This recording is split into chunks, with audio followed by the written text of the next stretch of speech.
Assalamualaikum dan salam sejahtera. Anda bersama saya, Cikgu Faruzi di channel Cikgu EduTech. So, kali ini saya akan kongsikan kepada anda apakah ciri-ciri yang menarik yang ada di dalam Learning Management System LMS yang berasaskan platform Microsoft yang lebih dikenali sebagai Microsoft Teams, dan apakah keistimewaan dia yang membolehkan anda untuk mencuba aplikasi LMS ini. Kita akan kembali selepas ini.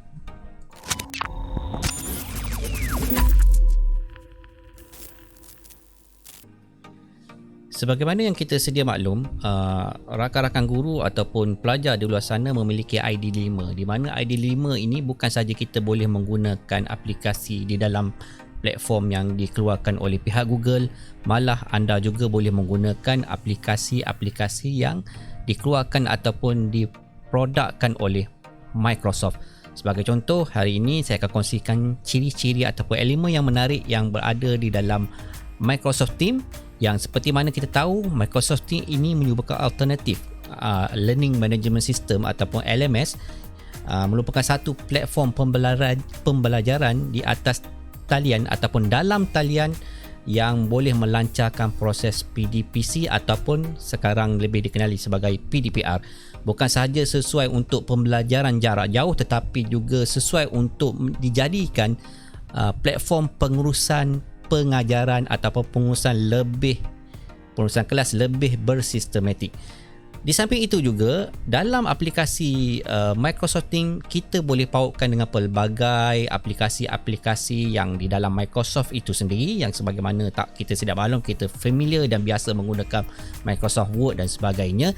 Akan tetapi juga dia boleh juga dipautkan dengan aplikasi ataupun dikolaborasi dengan aplikasi-aplikasi yang lain daripada luar Microsoft yang bekerjasama dengan pihak Microsoft. Kali ini saya akan kongsikan beberapa ciri menarik untuk anda terokai dalam Microsoft Teams, sama ada anda sebagai guru ataupun anda sebagai pelajar ataupun anda siapa saja di luar sana.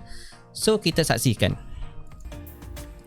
Ciri yang pertama di dalam Microsoft Teams ini adalah boleh mengintegrasikan pelbagai aplikasi ataupun pelbagai jenis aplikasi dalam Microsoft Teams. Sebagai contoh, bila kita klik butang di atas ini, butang tambah di ini, kita boleh tekan butang tambah. Di sini kita boleh tengok senarai pelbagai aplikasi yang berkolaborasi, sama ada di dalam Microsoft itu sendiri ataupun aplikasi yang third party di luar Microsoft. Sebagai contoh, kalau kita boleh lihat kat sini, ada juga aplikasi seperti PowerPoint, Excel, OneNote, yang ini merupakan daripada Microsoft. Akan tetapi kita juga boleh tengok aplikasi lain seperti Wakelet,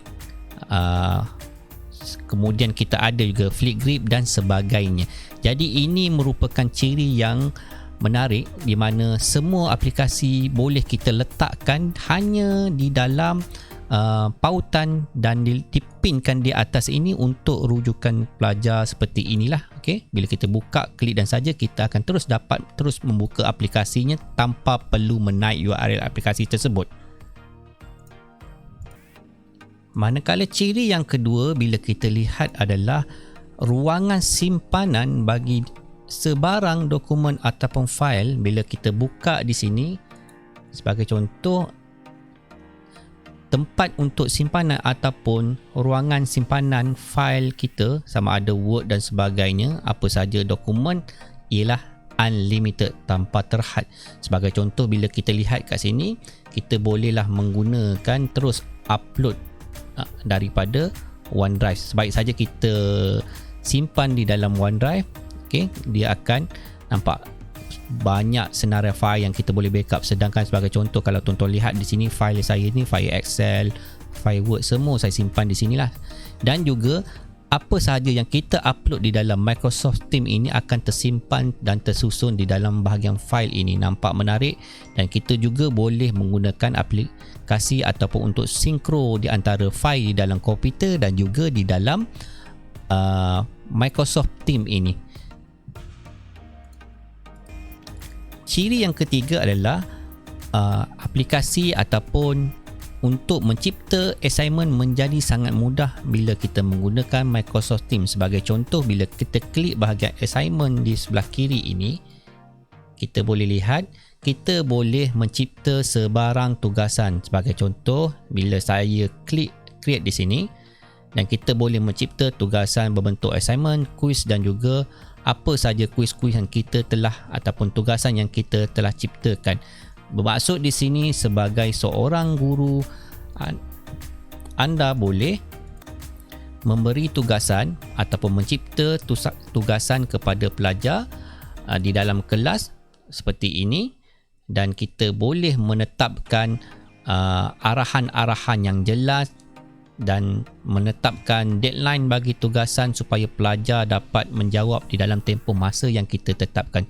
Selain itu juga, di dalam fungsi assignment ataupun tugasan ini, kita boleh setkan nilai rubrik. Bermaksud kita boleh tetapkan rubrik ataupun nilai pemarkahan yang kita hendak letakkan ke dalam Microsoft Teams ini.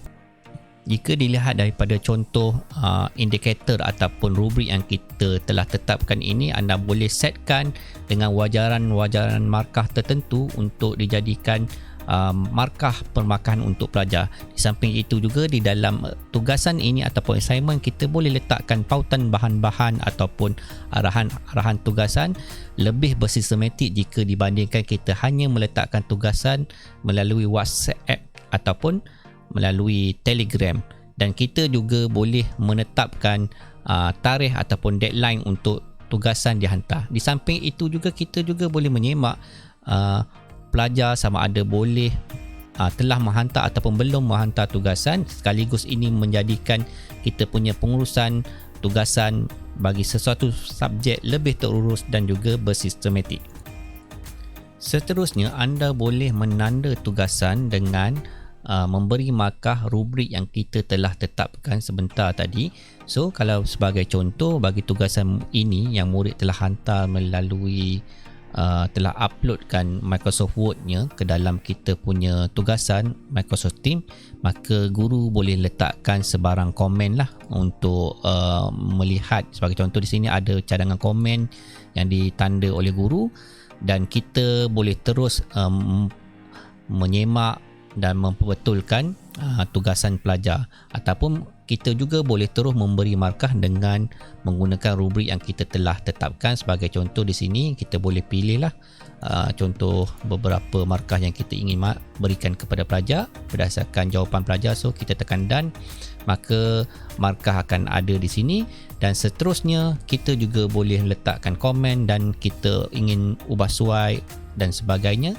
Dan akhir sekali, kita letakkan feedback kepada pelajar, tahniah sebagainya, dan tekan butang hantar.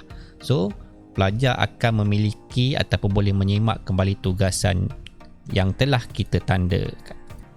Seterusnya, selain daripada menanda secara digital, so tuan-tuan juga boleh menggunakan kaedah lama tetapi diserapkan dengan elemen baharu, menggunakan juga kaedah menanda seperti pensel, tetapi kita menggunakan pen digital. Bermaksud dengan Microsoft Teams melalui Microsoft Word, kita boleh menggunakan fungsi draw untuk menanda tugasan dengan cara yang kita lebih selesa menggunakan pen ataupun pensel digital.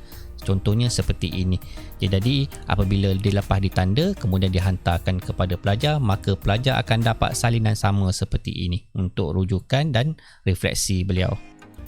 Fungsi seterusnya, di mana setiap tugasan yang dihantar ada menu untuk kita melihat markah ataupun menu pengurusan markah pelajar.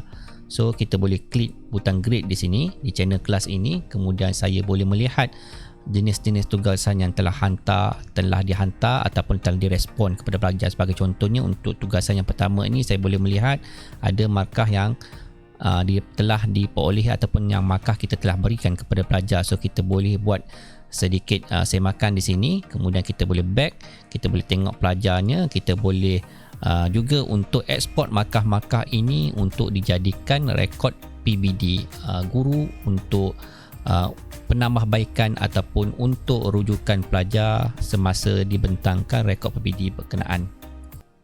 Selain daripada mencipta tugasan, sebenarnya di dalam kelas, melalui kelas ini kita juga boleh membuatkan kelas bersemuka di dalam talian menggunakan aplikasi Microsoft Teams ini.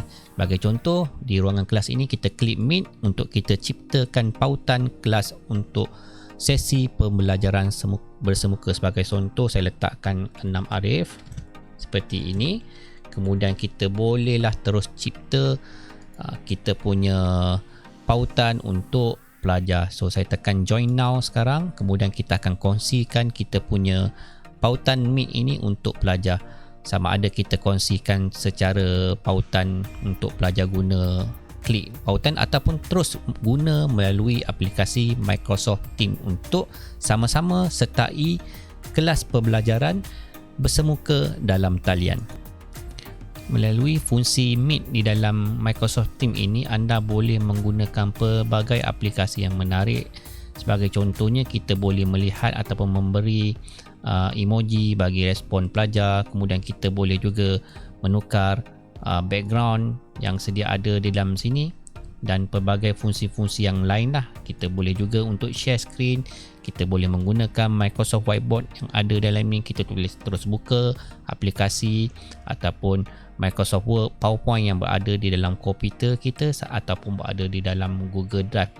InsyaAllah di masa akan datang saya akan kongsikan fungsi penuh fungsi Meet di dalam Microsoft Teams ini. Demikianlah tadi beberapa fungsi yang sempat saya kongsikan, apa yang menarik, feature-feature yang menarik di dalam Microsoft Teams. Tidak salah untuk anda mencuba. Kerana apa? Sebab kita sebenarnya dah familiar dengan aplikasi-aplikasi Microsoft. Sebagai contoh, kita juga menggunakan komputer menggunakan Windows 10, Windows 8 dan sebagainya, dan Windows terbaru mungkin Windows 11. Dan juga kita juga biasa menggunakan aplikasi pemprosesan maklumat seperti Microsoft Word, Microsoft PowerPoint, Excel dan sebagainya. Semua itu boleh kita integrasikan secara tersusun dan bersistematik menggunakan Microsoft Teams. So, jika anda tidak mencuba Microsoft Teams, mungkin anda sedikit rugi. Kita ambil manfaat, kita cuba. Mungkin anda boleh banding bezakan dengan aplikasi yang seumpamanya yang mengkonsepkan learning management system. Tetapi bagi saya, antara aplikasi learning management terbaik, di antara yang terbaik yang dirangkumkan fungsi Meet-nya, fungsi pemprosesan maklumat, tugasan dan sebagainya, anda boleh dapati di dalam aplikasi Microsoft Teams ini. So, terima kasih, dan jika rasa video ini bermanfaat kepada anda boleh butang subscribe. InsyaAllah pada masa akan datang saya akan menghasilkan video-video tutorial berkenaan dengan Microsoft Teams untuk rujukan dan panduan anda di luar sana. Assalamualaikum, bye-bye.